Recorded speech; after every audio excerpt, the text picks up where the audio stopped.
Komisi Pengawas Persaingan Usaha. Tetapi faktanya adalah kepedulian rejim ini untuk memberdayakan KPPU secara maksimal itu masih jauh panggang dari api. Bapak dukung Pak Anies ini dengan harapan Harapan saya seperti itu, dan saya akan gencar untuk menyuarakan bahwa harus perhatikan. harus diperhatikan karena ini Kekuatan apa? Oligarki. Kekuatan oligarki. Ya. Kenapa Bapak singgung itu, Pak? Coba Karena- gali dikit dulu, Pak. ya. Soalnya Bapak kan mantan KPPU nih. Iya, yang jelas. KPPU itu apa tuh, Pak? Tolong dijelaskan. Mereka ini lebih banyak sukses karena apa? Karena kedekatan, karena menggunakan fasilitas, atau karena juga ngemplang pajak. Dan itu terbukti. Case-case yang terjadi di pajak itu kan kong-kali-kong antara teman-teman di pajak dengan pelaku usaha. Sampai saat ini juga masih Hadirnya minimarket, Alfamart dan lain sebagainya dengan sendirinya kan mematikan UMKM rakyat kecil itu gimana tuh, Pak? Nah, itu memang isu menarik itu. Isu menarik ketika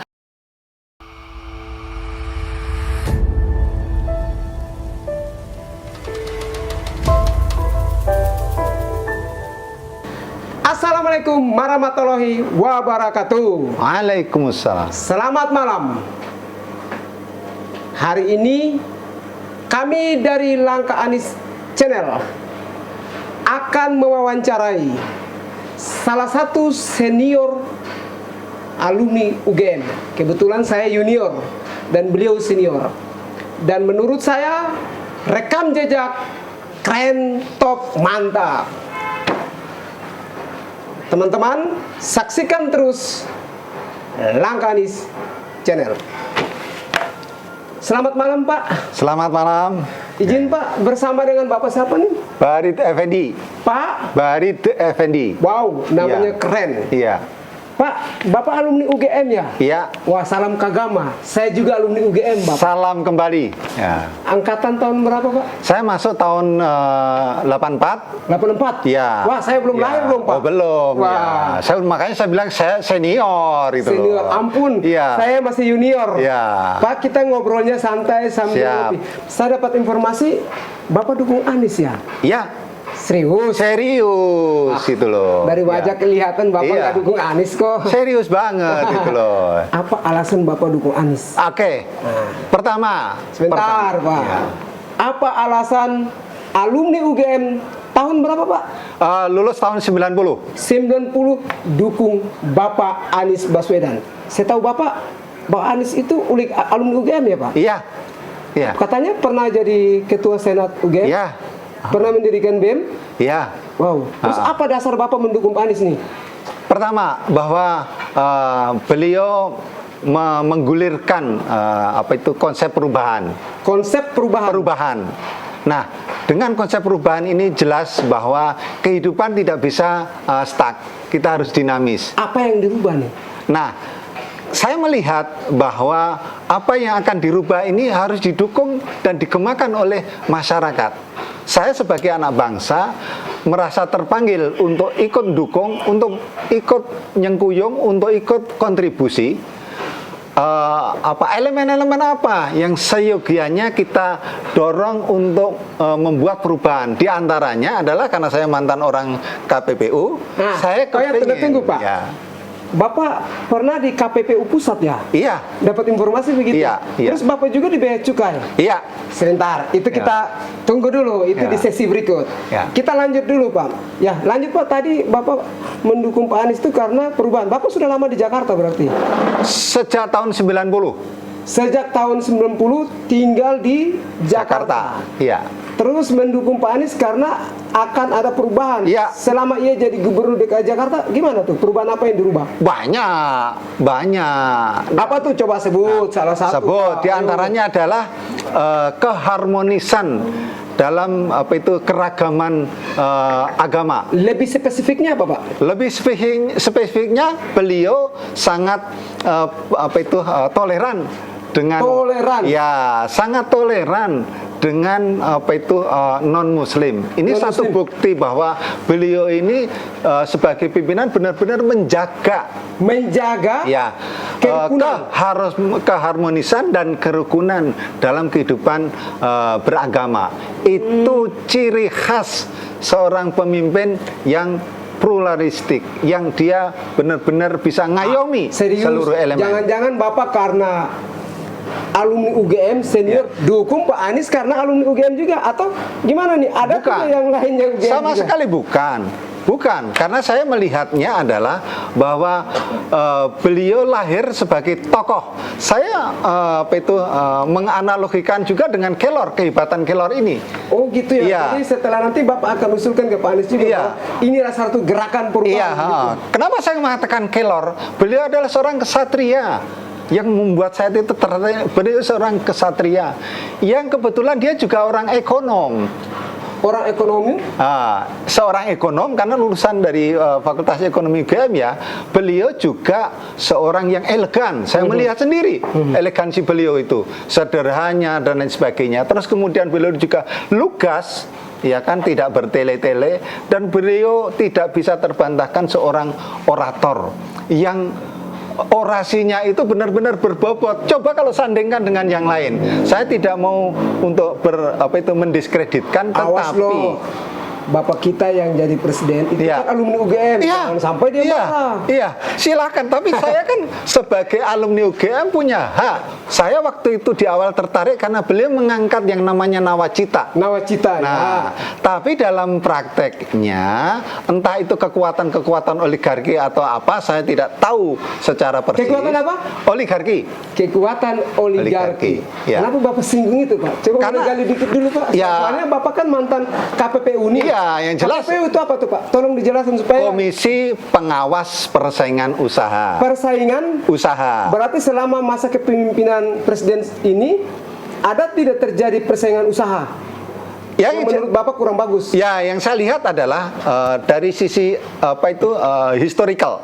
Secara historical, KPPU itu lahir sebagai amanat reformasi.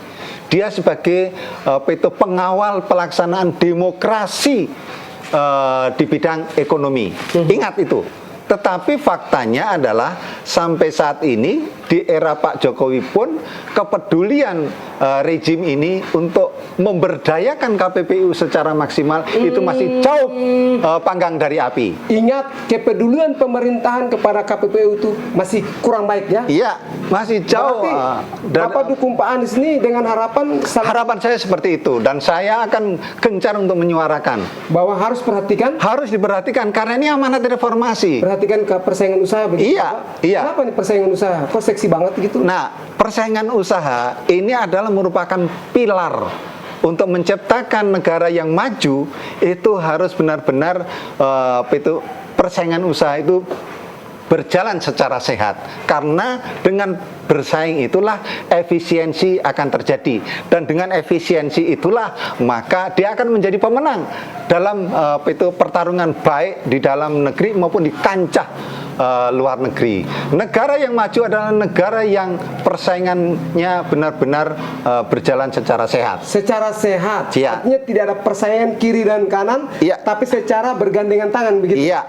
Nah, Pak, saya mau tanya, tadi kan Bapak sebut oligarki. Iya. Itu kalau kita lihat ada monopoli oligarki gitu. Iya. Menurut Bapak ada nggak di pemerintahan sekarang ini oligarki-oligarki yang menguasai sistem persaingan usaha? Nah, yang jelas saya tidak dalam kapasitas untuk menunjuk hidung ya. Tetapi memang undang-undang juga memberikan pengecualian monopoli terhadap sektor-sektor yang memang itu dikuasai oleh negara, seperti kayak PLN dan lain sebagainya itu. Tetapi di sektor-sektor yang lain, ya kan, sektor pangan dan lain sebagainya, itu praktek-praktek penguasaan persaingan usaha itu masih terjadi, dan itu tidak terlepas juga dari kebijakan-kebijakan yang dikeluarkan oleh rejim ini. Itu loh. Makanya saya melihat bahwa KPPU ini mestinya benar-benar mendapatkan perhatian yang serius dari pemerintah, agar dia benar-benar punya power, punya taring. Punya taring untuk apa?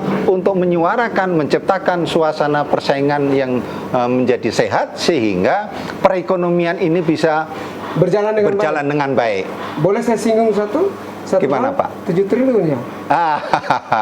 Itu dampak daripada persaingan usaha yang tidak sehat ini. Nah, saya dalam posisi ini saya tidak punya kapasitas lah untuk. Tapi paling tidak kalau kemudian kita mengelaborate secara detail satu persatu, sebenarnya banyak. Tapi mungkin forumnya bukan forum ini gitu loh. Ya. Nah, selama Bapak menjabat di KPPU dan saya dengar bea cukai juga ya Pak. Ya. Nah, di masa kepemerintahan sekarang, Iya.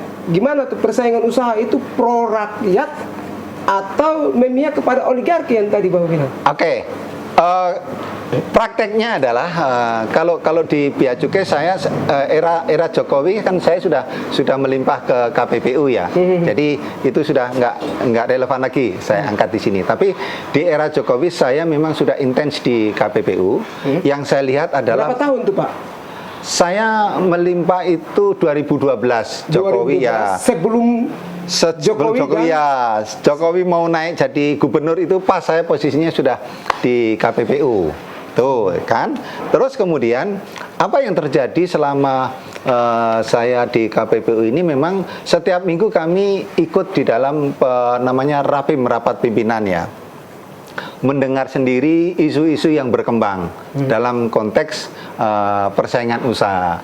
Saya melihat sendiri keluhan-keluhan yang dirasakan oleh teman-teman di KPPU itu juga adalah dari sisi kurang pedulinya rejim ini untuk memberdayakan Komisi Pengawas Persaingan Usaha. Ini pula yang saya melihat refleksinya adalah bahwa masih ada simpul-simpul persaingan usaha yang tidak sehat yang terus bergulir.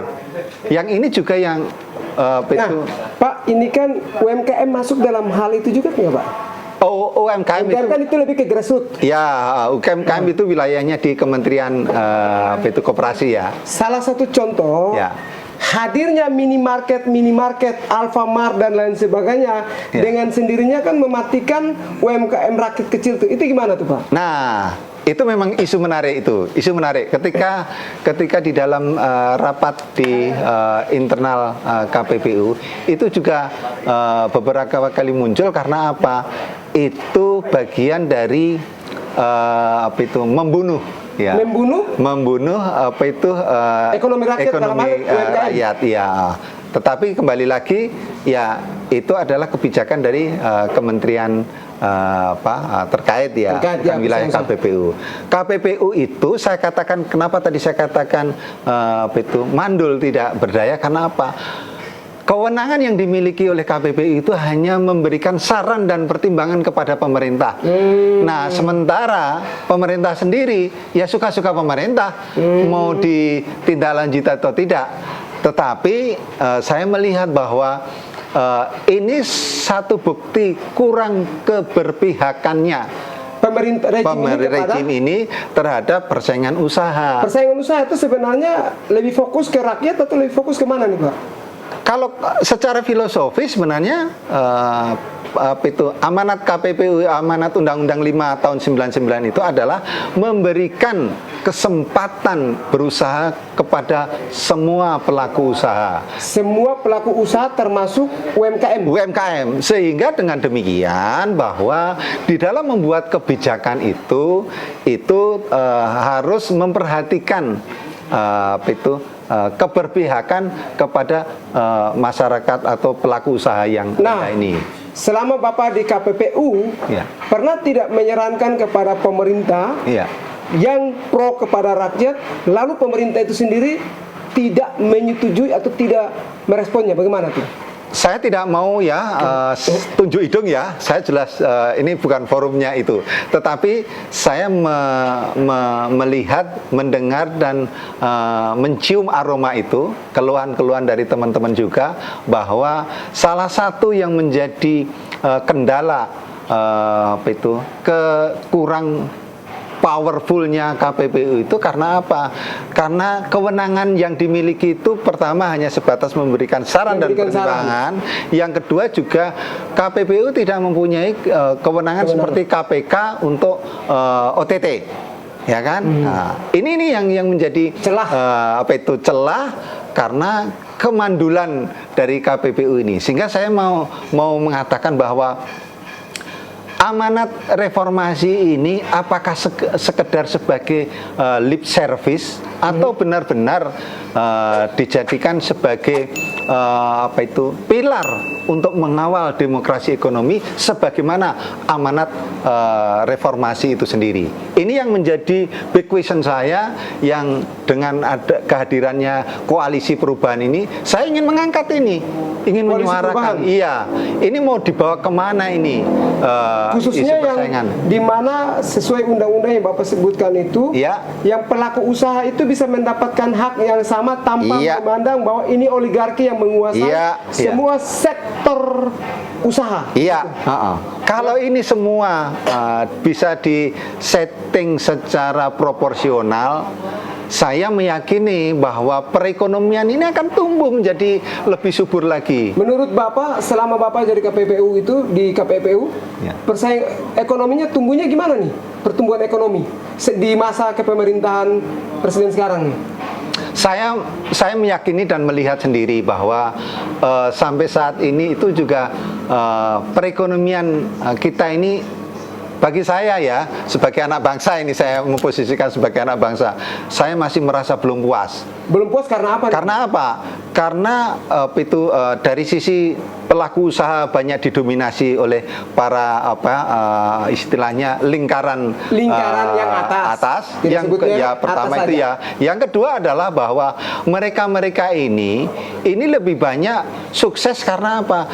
Karena kedekatan, karena menggunakan fasilitas, atau karena juga ngemplang pajak. Dan itu terbukti. Case-case yang terjadi di pajak itu kan kong-kali-kong antara teman-teman di pajak dengan pelaku usaha. Sampai saat ini juga masih terus berlangsung. Apa Bapak yakin Anies akan menghancurkan atau oligarki yang tadi Bapak sampaikan itu? Loh, keyakinan saya dari 3 pasang, sekarang sudah diangkat 3 pasang ya. Saya meyakini yang dari ini ketiga nih. Ya, dan dia juga seorang yang religius. Anies adalah sang kelor, kesatria, elegan, lugas, organisatoris, religius, ramah, dan rendah hati. Apakah masyarakat membutuhkan pemimpin seperti itu di tahun 2024? Mestinya itu. Apa yang Bapak akan menggerakkan kepada rakyat untuk meyakinkan kepada mereka untuk bagaimana memilih Pak Anies? Inilah Gema ini. Gema di sini nih lah. Sudah berapa persen Bapak membawa mereka ke sini untuk mendukung Pak Anies? Kalau bicara tentang persentase, jelas ini kan baru awal. Baru langkah awal. Berarti kami langkah Anies, Bapak langkah awal. Cocok. Saya yakin nanti simbol-simbol Anies ketika nanti berkumpul di sini, ya kan, kita memadukan strategi dan langkah yang akan ditempuh dengan dukungan kekuatan Allah. Saya yakin. Boleh bisik-bisik Pak? Jadi pembina ya. Apapun bagi saya siap. Beta Manis boleh jadi pembina enggak? Siap. Oh ya, teman-teman ada kabar gembira. Boleh nggak kita buat relawan alumni UGM dukung Pak Anies? Setuju. Karena Bapak senior, saya junior. Kita kagama.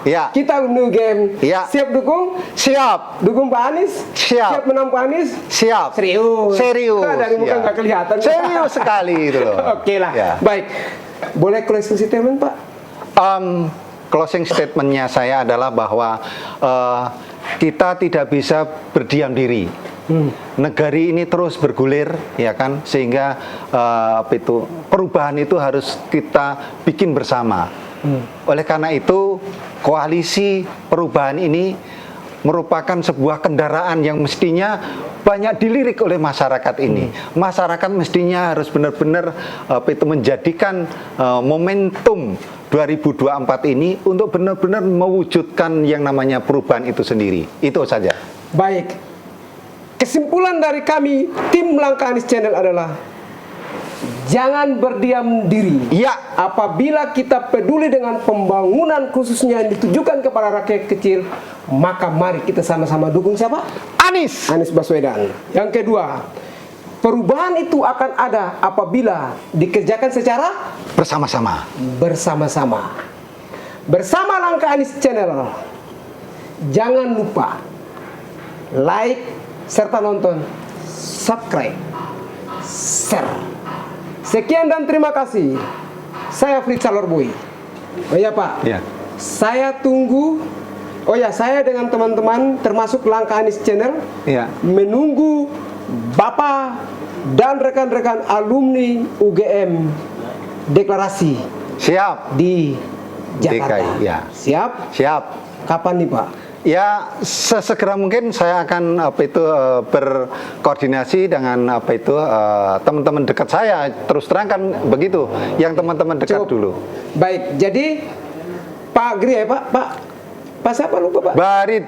Pak Barit sudah berjanji di hadapan publik bahwa akan menggerakkan alumni UGM dukung Pak Anies Baswedan menjadi presiden 2024. Kalau bisa 2 periode ya, kalau menang. Harus dua periode. Sekian dan terima kasih. Ya. Melaporkan. Dan Bapak sekali lagi Farid Effendi. Pak Farid Farid Effendi. Iya. Terima kasih Pak ya. Terima Kami kasih sudah kembali. diminta waktu, sudah Siap. minum teh kelor gratis ya Pak. Nah. Jangan sampai setelah ini saya diminta bayar lagi. Gratis. Oke. Jangan lupa kunjungi Gria Kelor. Iya. Sekian dan terima kasih. Apabila ada kekurangan kata-kata kami yang kurang berkesan, saya mewakili Langkah Anies Channel memohon maaf. Terima kasih. Assalamualaikum warahmatullahi wabarakatuh. Waalaikumsalam. Selamat malam. Malam.